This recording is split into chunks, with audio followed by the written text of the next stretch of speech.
A hellish 3-game stretch against Kansas City, Seattle, and Detroit is going to make it awfully difficult to get right, especially if Daniels doesn't make a quick recovery. The threat of a 3-7 start is real. Despite its current state, I think this team is still too good to fall apart like that. There's too much character and professionalism in the locker room to succumb to a 5-game losing streak.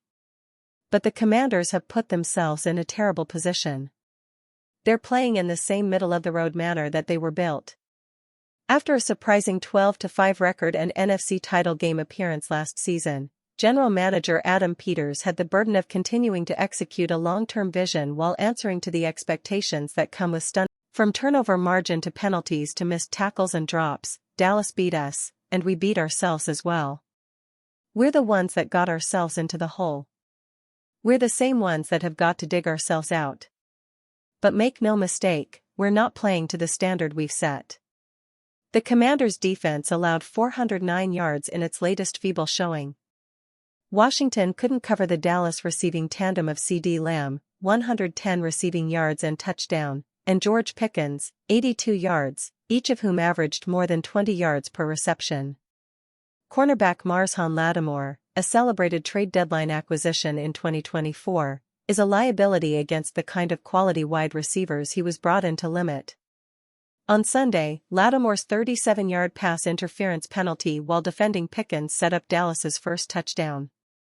Later, Lattimore and safety Quan Martin collided trying to defend Lamb, resulting in a 74-yard touchdown that gave the Cowboys a 17-8 lead. The Commanders couldn't exploit the suspect Dallas run defense. Even though they rushed for 136 yards, no runner gained more than 35. Starting tailback Ja'Cory Krosky-Merritt averaged 2.5 yards per carry. Before the injury, Daniels lacked his usual passing efficiency. Receivers dropped a few passes, Daniels made a couple of uncharacteristically inaccurate throws. Washington didn't force any Dallas mistakes, but it committed 2 turnovers, including Marcus Mariota's interception, which Cowboys cornerback Darren Bland returned for a 68-yard touchdown in the third quarter. That made the score 41-15.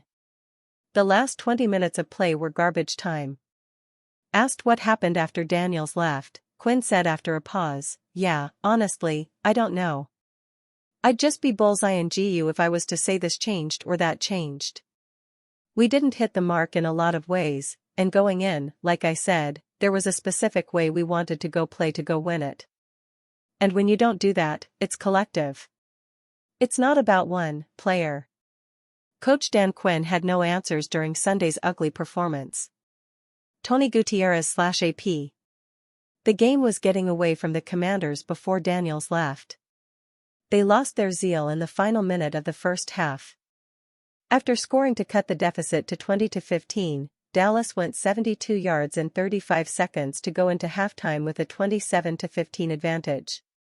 It was actually worse than that. That drive started with Prescott getting sacked and losing 7 yards, and then the Cowboys went 79 yards in 16 seconds. It was a hell of a combination. Washington Commanders.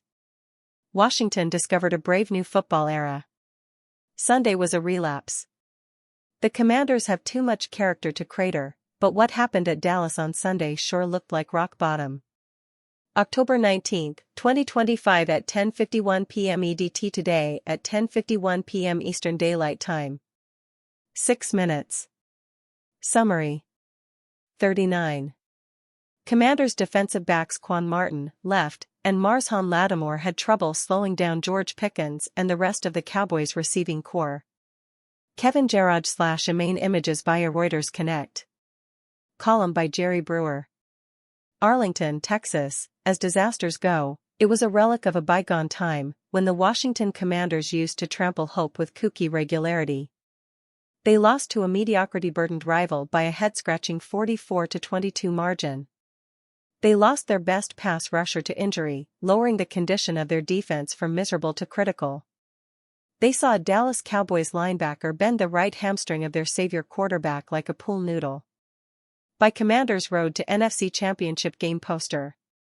Other than that, it was a lovely Sunday afternoon. "It's embarrassing," Commanders defensive tackle Darren Payne said. we're a way better team than what we showed. We tend to think these kinds of catastrophes don't happen anymore because the organization is competent again, from the owner suite to the football operations department to the coaching staff to the players. The Commanders are still in a newlywed phase, but with a 3-4 record, an overwhelming amount of injuries and their warts becoming impossible to hide, the honeymoon period is over for this new era. Life is not all Hail Marys and Victory Mondays. If the Commanders have been eating chocolate-covered strawberries and sipping champagne, well, now it's time to banish someone to sleep on the couch. Hard conversations must be had. Some of their problems are as obvious as the names on the injury report. Washington entered Sunday already down 6 starters from the Week 1 depth chart, including its top 3 wide receivers. Early in this game, defensive end Dorrance Armstrong, who leads the team with 5.5 sacks, left with a knee injury. Then in the third quarter, quarterback Jaden Daniels, who just came back from a left knee injury 2 weeks ago, had to exit after Dallas linebacker Shamar James mangled his hamstring. But the injuries are only part of the problem. This is not the physical team that embraced all challenges last season. The Commanders look soft. They look old and slow, particularly on defense. They don't exploit clear advantages, and they can't cover up any of their weaknesses. Injuries are not the reason that we lost, Washington coach Dan Quinn said. Others may talk about who we did have and didn't have today, and I'm here to say, it doesn't matter who you have or who is out when you don't give yourself a real chance at it. For most of the season, Washington fans have been talking about a cultural shift, a feeling that the franchise had finally turned the page after years of frustration, inconsistency, and quarterback uncertainty. A new coaching philosophy, a more dynamic offense, and a locker room that finally looked unified created the sense that a modern, forward-leaning era of Washington football had begun. The identity was clearer, the strategy more coherent, and the results, at least for a while, gave the fan base hope that the organization was on the rise rather than surviving week to week. But Sunday served as a painful reminder of how fragile that optimism still is. Instead of the crisp execution and confident play that had defined their recent trajectory, Washington slipped back into patterns that looked alarmingly familiar: stalled drives, questionable play calling, poor clock management, and defensive breakdowns at key moments. It was not simply a loss, it was a regression, a game in which the past briefly caught up with the future the team is trying to build. Part of what made the setback so jarring was the contrast. In their best recent performances, Washington looked like a franchise stepping into the modern NFL, aggressive on offense, poised at quarterback, and willing to trust its young playmakers. On Sunday, however, they reverted to hesitation and risk aversion, treating possession like something to be protected instead of a weapon to be used. The bold identity that had energized fans was replaced by the same stale conservatism that once made the team feel stagnant. This doesn't mean the promise of the new era is gone.